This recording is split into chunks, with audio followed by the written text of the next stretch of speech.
At every point in time, there's a version of your dream business that you can create, and there's a version of your dream life you can create. Like, you can have those things going and you can just keep upping the game like the entire time. But no, we are not going to build businesses at the expense of our life. Well, hello, my friend. Welcome back to another episode of the EntreMD podcast. I'm going to give you some forewarning. I am in my feelings today. Okay.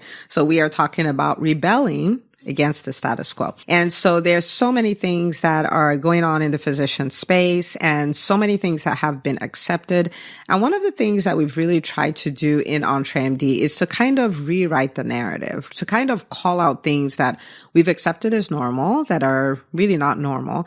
And so I want to tell you about 5 of those things. Okay. We're going to look at 5 of those things that I want you to no longer accept from today. All right. So let's just, let's cut to the chase and get right to it. This is going to blow your mind. And I want you, like, even before you listen to it, I want you to take this episode, share it with the doc in your life and say, you got to listen to this. Dr. Una is in her feelings. Okay. All right. So 5 things. Number one thing that is a status quo that we want to start rebelling against is abuse at work. Okay. When you think about the loss of autonomy, you think about the burnout, you think about being so devalued. It's happening in so many places that it's considered normal. And I want to invite you to rebel against it. And the reason why this is so critical is because there are a million licensed physicians in the United States. And the more of us who kind of choose to be vision boards and paint pictures of what is possible, the faster this can go away, the more it will spread. Once we hit 10% of the physician population going like, yes, I'm rebelling against that, it's a wrap. Okay. And I cannot wait for it to be a wrap. So abuse at work. Okay. Now, let me say this though. There are 2 extremes. So there's the extreme of, wherever you work or the administration, all that, they're just complete takers. And so you're just giving and there's nothing happening. Like there's nothing happening there. There are doctors who are working and they have not been paid for months. There are doctors who are working and they're so devalued. They do not have a voice at all. There are doctors who are extreme burnout and all of those things, right?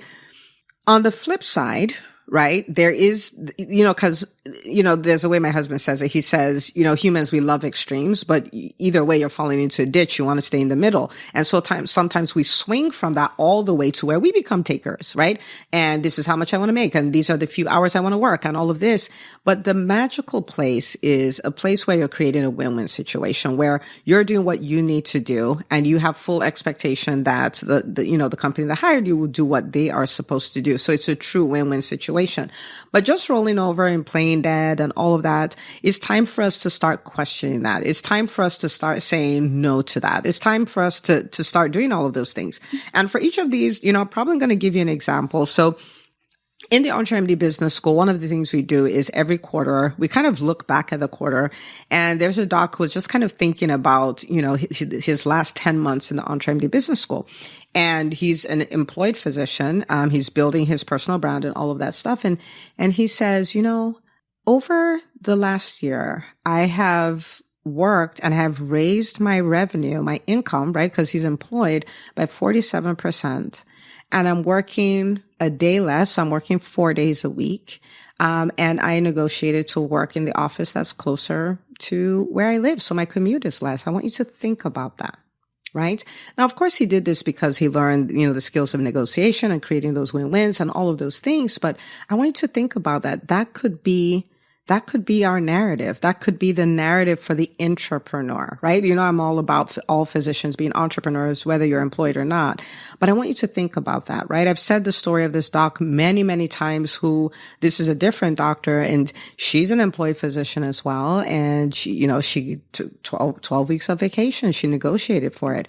And at the same time, says Dr. Una, this is the most amount of money I've ever made as an employed physician. And so her income went up, her vacation went up, her satisfaction went up, her leadership went up, like it all went up. And so I want us to start thinking, I don't mean burn down things where you are, but I want you to start thinking, how could I make this a win-win situation? How could I advocate for myself? How could I negotiate like a boss? How can I learn the language of business so I can have all of these conversations? But it can look different. Like, let's just rebel against the status quo of abuse at work. Okay. That's the first one. The second one is this narrative, right? This status quo of, doctors cannot build successful 7-figure businesses. And you may say, I do not want to build a 7-figure business, and that's okay. But some people do want to. But there's this narrative that we don't make, great entrepreneurs. We can't do that. And the truth of the matter is that's not true. I mean, there was a time we could not intubate people. There was a time that we could not, do heart transplants. There was a time that we could not do those things, and we learned how to do them, and we did them. Okay. I'm a firm believer in, the thought that physicians, we have what it takes to be some of the best entrepreneurs. Now, to be very clear, our evolution will be required. We will have to learn new skills. We will have to practice new things. We will have to be beginners at some things, beginners at marketing, beginners at selling, beginners at building a team, which means we will do these things messy, and that is okay. It is okay, but we can learn and we can do this. Okay. Now, again, in the EntreMD Business School, and I say this because these are people that I know. These are people I've worked with personally. These are people who share their stories. Many of them, I've actually seen their books and their numbers. And, I cannot tell you the number of people who came into the school as employed physicians knowing that they wanted to start businesses, and now they run 7-figure businesses. Okay. Now they did have to learn. They did have to evolve, but they are doing that. And somebody might say, yeah, but what is the percentage? Well, my question to you is, what is the percentage of, people who apply to a medical school? What percentage gets in? On average, it's 3%. Is 3%, like 1%, 3%, like the whole average is 7%, but many schools, they run between 1% and 3%. Okay. So if you had those odds and you were like, I still want to do that, and you pulled it off, well, it's much easier to do this other stuff. Now, I'm not saying it's easy. I'm saying it's easier. Okay. And so if that's something that you want to do, if that's something you want to do, then rebel against the status quo. Like, yes, they say doctors don't make great entrepreneurs. There's so many examples of doctors who are. Like, choose to look at the examples and choose to believe it and go build it. We need all hands on deck. Okay. There's a corporate, conglomerate, if you will, that shut down 50 clinics. Think of all the patients who no longer had doctors. What if we had all these doctors who are thriving in private practice, right? And it's the same thing, whether you're a coach or a speaker, or you host events, or you have a product, is the same concept. But oh my goodness, we can. It's time for us to rebel against that status quo. Of course we can. Of course we can. The third thing is that we can't lead A teams. We cannot lead rockstar teams because, many of us are perfectionists and we're introverts and all of those things. And we just want to put our heads down and do the work. But this is the thing though, right? Why do we need great teams? For many reasons, right? It is how are you going to have a huge impact without people helping you get the work done? How are you going to be able to separate yourself from your business if you don't have a team that can run the business? How are you going to amplify what you are good at if you don't have people with complementary skill sets to work with you? There are things that happen in my company. For instance, at the time of this recording, we're getting ready for the Business Makeover Mastermind, which is the event we do in April for the EntreMD Business School. And it's always, oh my goodness, it's always like so amazing, so unbelievably amazing. I'm so excited for what we're about to do. I've told my team, I'm like, nobody's ready for what's coming. Is going to be so amazing. But let me tell you this. I am so good at creating the content, the experience, that I have to facilitate for people to come into an event one way and leave another way. That is my zone of genius. Okay. But there are other things, whether that is the setup of the room, the meals that the people are going to have, the wow factors that they're going to add, that is not content, right? Like swag and all of those things. Like, I don't speak any of those languages. Like, I'm almost useless when it comes to things like that. But because I have a team, my team is strong where I'm weak. And so at the end of the day, it all looks great, but I just had a portion of it, right? And so all of these things are required. I'm not going to do the photography. I'm not going to do the videos. I'm not going to do the testimonials. I'm not going to do any of those things. And I can have a bigger impact and an event that is 10x better because I have a team that is strong where I'm weak, right? And so we have this thing of, we can't lead teams. I cannot tell you how many people have private practices, have never really had like team meetings, don't meet with their team, don't hold them accountable to outcomes, don't cast vision, don't do any of those things. And we just feel like we don't do that. We're physician entrepreneurs. Of course we do, right? Of course we do those things. And so I just want you to to think about that and go like, I rebel against this status quo. Like I can have, solid team meetings. I can cast vision like a champ. I can hold my people accountable. I can sell them on the vision. I can do all of these things. And really, again, I've worked with many people who are like, I've never done anything like this. And now they are having quarterly retreats for their team, and they're having all these training meetings, and their teams are like so ignited and so ready to run with the vision and do all of those things. Now I have clients who, when they have events, their team is like, okay, this is the date of the event. These are the things that have been done. These are the people I got to pay for the food and the swag and all of these things. And literally they're just showing up. Like, how beautiful is that, right? But then what does this team also make possible for you? Now I have people who take a vacation a quarter. Like, they're just like, forget it. This is what I want to do. I want to take a vacation a quarter. And their teams are running their businesses. Their teams are able to put it together so that they can do this stuff. And so they're also living their best lives. Why? Because they have a team. So when you think, oh, I can't lead a team, I don't know what to do, I can't lead, maybe if it's private practice, I can't lead other doctors and all of these, I am telling you, it is time to rebel against that status quo. Of course you can. Now, you're going to need to learn leadership skills because those are skills, but they're learnable. And if there's anything physicians know how to do, we know how to learn. Have you seen the size of our textbooks? We know how to learn. Okay. So just rebel against it. Okay. Okay. The fourth thing is I can't build, it can't build a professional and profitable brand. I can't build a professional, profitable brand. And oh my goodness, rebel against that. Rebel against that. So this is the deal, right? Every physician, whether you work a job or you have a multi-seven-figure business, you have a business that is usually the most ignored business. And that is your personal brand. Okay. With your personal brand, you can start 9 companies on the strength of your personal brand. You can open all kinds of doors. You can attract all kinds of 18 players. You can attract opportunities for collaboration, brand ambassadors, like all kinds of things. If you recognize your brand as a business, if you recognize it as a business asset, if you go like, oh, wow, my brand has grown by default, like there's, it's just random and haphazard and all of those things. And if you say, oh, this is a business, it's a business asset, I want to curate it. Your brand can open so many doors for you that will translate to so many lives changed and so much revenue. Okay. And people are like, well, but I don't want to dance on, on videos. I don't want it's not about that. Okay. There's so many things you can do to curate a brand. You don't have to dance. I've never danced on a video, like a TikTok style video. I haven't done that yet, but I still have a very professional, very profitable brand. Okay. So we can do that and it can open doors for you. I have, there's from the alumni from the EntreMD business school who built a personal brand, even though at the time he was working a job and all of those. And there was a quarter where he's like, we're not even at the end of the quarter. I've already done 6 figures in brand ambassador spots. And this is not about sleazy stuff, selling his soul, because sometimes that's what we think. No, these are brands that he actually believed in, for products that he actually used for his patients and all of those things.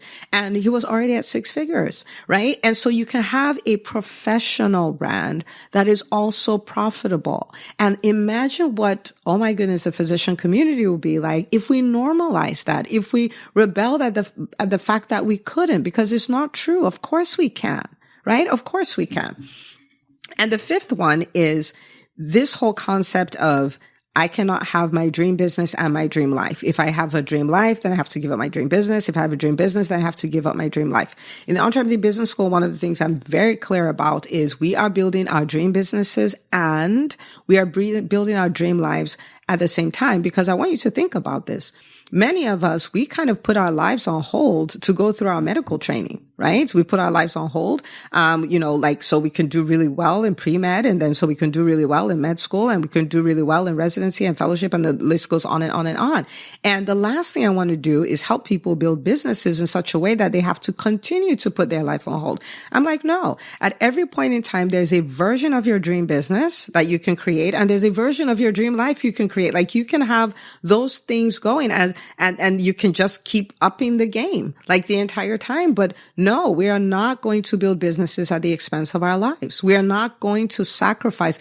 If you follow me on social media, you see where I'm like, I am not going to sacrifice my faith, my family, or my fitness for my business. I'm not going to do it. And I run multiple businesses, and I run businesses that are multiple seven figures. And I'm like, I'm not going to do it. Right? Now, the thing about that is it does require that you learn how to, first of all, that you prioritize it, right? Because when you think about people at the end of their lives, right, most people are not saying, oh my God, I wish I started that second business. I wish I made an extra 7 million, all that. A lot of the regret has to do with family and relationships and things like that. And for me, I'm like, well, since I'm going there anyway, right? Every day I'm getting closer to the end of my life. Like, since I'm going there anyway, why don't I pay attention to what will matter then now, right? And so the first thing is to really prioritize it, right? Like, my life is important. My family is important. Me taking care of myself, this is important, right? Like, cause once you make that decision and you prioritize, then you become very creative as far as figuring out how to pull it off. So that's one thing, is a priority. But the other thing really is really becoming a master of time management. And, for me and the way, I teach my clients and all that, a lot of that has to do with living in the 20%. Like, what are the most important things that move the needle the most in my business, that move the needle the most in my life? And I do all I can to live in the 20%, not wasting my time on fluff, not wasting my time on the 80%. And that's what puts me in a position where, for me, even though I run multiple businesses, my husband and I pastor church and all of those things, I still have the time to homeschool my kids. I have the time to go on trips with them. I have time to invest in them, because for me, you can leave your kids things, but you can also leave your kids the things that created the things, right? Which is the real wealth. The real wealth is not the things. They can blow that. The real wealth is installing in them the things in you that creates the things. And so I'm still able to do all of those things because I'm relentless about my my decision to live in the 20%, the most critical activities, I stay focused on doing those, right?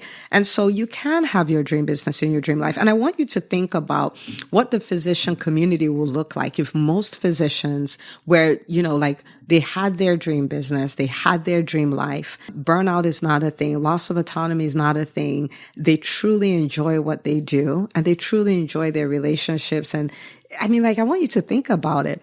So if you think about these things and you're like, man, that would be nice, then what I want to do is invite you to rebel against the status quo. Like, just rebel against it and say, enough. Like, we're not doing this anymore.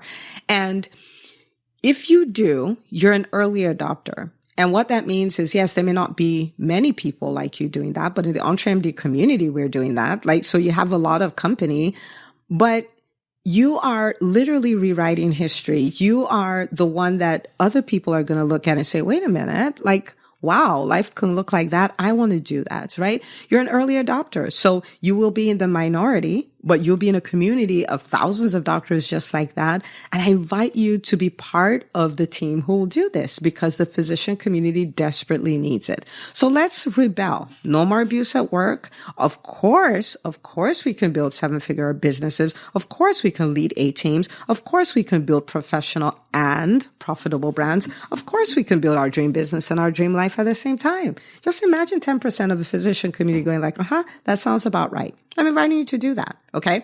So if you do make that decision, I want you to, take a screenshot of this episode and post it on social media and said, I've decided I'm rebelling against the status quo, and tag us. Okay. Hashtag EntreMD. I want to give you a big shout out and welcome you to the community of people who are doing this, because this is the time and this is what we're going to do. Okay. All right. Now, and of course, the decision, after the decision, the next thing is getting in to do the work. Okay. It is work that is doable. But it will require that you evolve. It will require that you learn new skills, but absolutely you can learn these skills. Okay. You can. And if you need help learning it, I want to invite you to come check out the EntreMD Business School. Maybe that is what you're looking. It's our year-long program where we help people make that transition from physician to physician entrepreneur. You get the skills and you can start walking in the reality of this. Everything that I've talked about here, the doctors in the EntreMD Business School have rebelled against the status quo. They're like, yeah, we're not doing that. Okay. And you'll be in a community of people just like you who are doing that. Okay. So make the decision. Put that screenshot up there. Let us know, like, I'm rebelling against the status quo. Share this with the doctors in your life, okay? And I want you to just imagine what your reality can look like. And I can give you example after example, to show you that this is possible. It can be your exact experience. So go do this, and I'll see you on the next episode of the EntreMD podcast.